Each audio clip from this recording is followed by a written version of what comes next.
But let me illustrate this even better by telling the story of Abdul and his mother from the village of Shatay. This is from a report by BBC correspondent Hilary Anderson in 2004. One morning before dawn, Abdul's mother was sleeping in her village, Shatay, when they came, the Janjaweed, a word that carries tremendous fear. She heard chaos breaking out and ran with her children. The Janjaweed were firing, killing men, and shooting and hurting children too. Her husband fled also. She does not know if he was killed. This is what Shatay looks like. Note the empty circles that were once homes. Again, those darkened circular areas that you can see all over that and that. One of these homes belonged to Abdul and his mother. The next day, Abdul, his mother, and his brothers and sisters began their 3-day journey to the displaced persons camp of Kalma in searing Sahara heat. Now, I drew a line here to make it easier to follow their path, and this is something that anybody can do on their own in the Google Earth interface. This path is over 73 miles long. On her way to the camp, her 7-year-old child could not cope and he died. Here in this view, you can see tens of thousands of tents that make up the camp. And you'll see those again too. We don't know what happened to Abdul and his mother, but think about this. It's just one story. When you zoom to a 40-mile stretch along a riverbed in West Darfur, marked by my blue line here, you can see more than 24 villages that lie in ruin.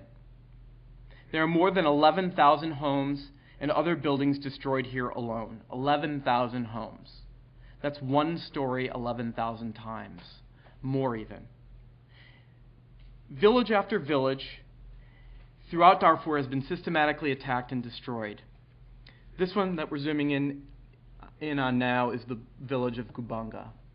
And again, you can see the hollowed black and white circles.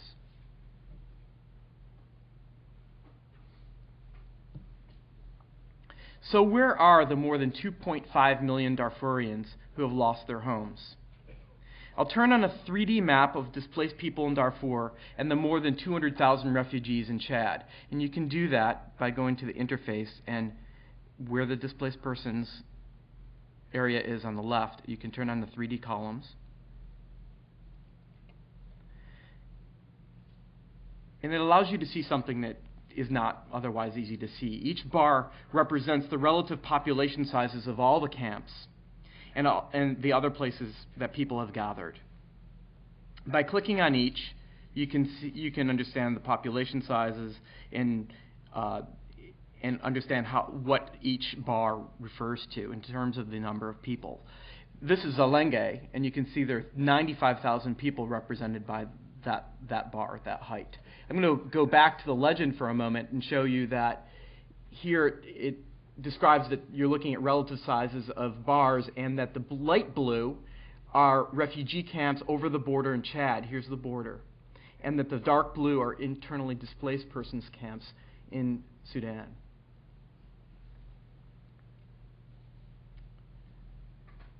One of the camps in this view is Tulum.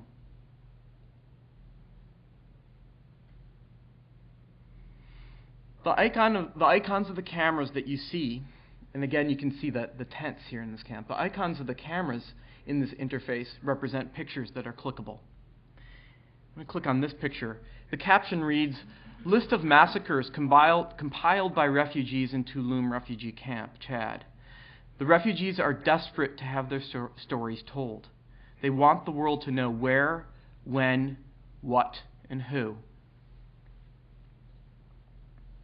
Another camp is Abu Shuk, now crossing the border back into Sudan.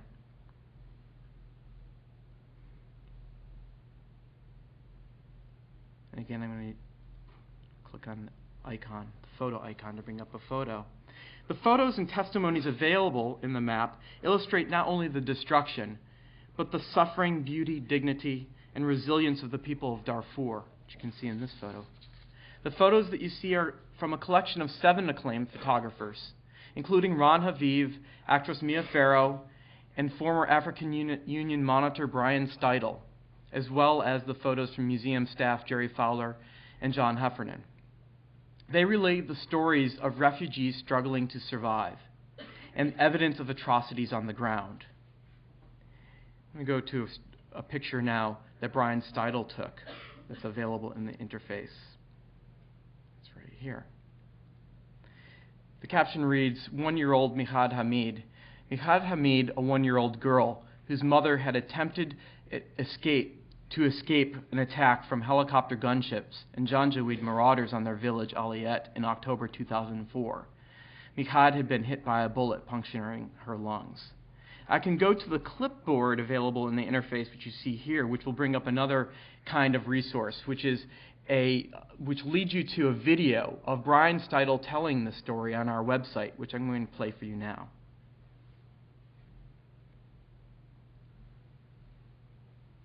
This was one of the first photographs I took in Sudan. Her name is Mihad Hamid. She's 1 year old.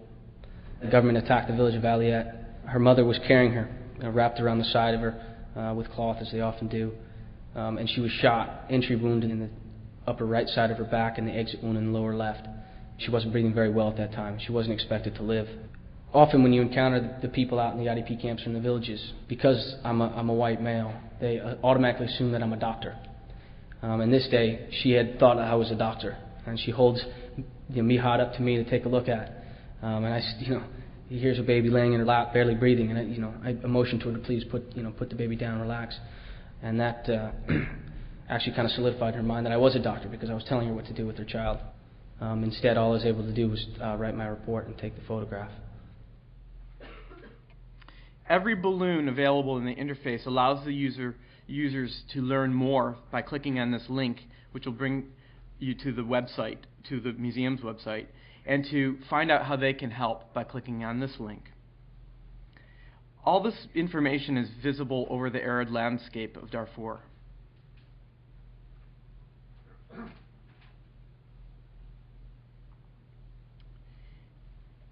Where the aid effort has had some success, but that aid effort is in peril.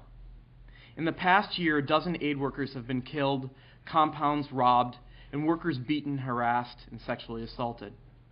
A map of an area where conditions have become too dangerous for workers shows a shrinking arena of operations with wide swaths of territory off limits. The orange areas here in this map represent areas that are consistently inaccessible, and the yellow represents frequently limited access. More than 900,000 people are living or hiding in these areas. And you can see that pretty clearly just by looking at the amount of camps that are in those areas. People have been driven from their homes, and all that sustains them was destroyed. The lucky ones have made it to the camps, where they must rely on outside assistance. And that outside assistance has been consistently hampered by the government and their proxy militias.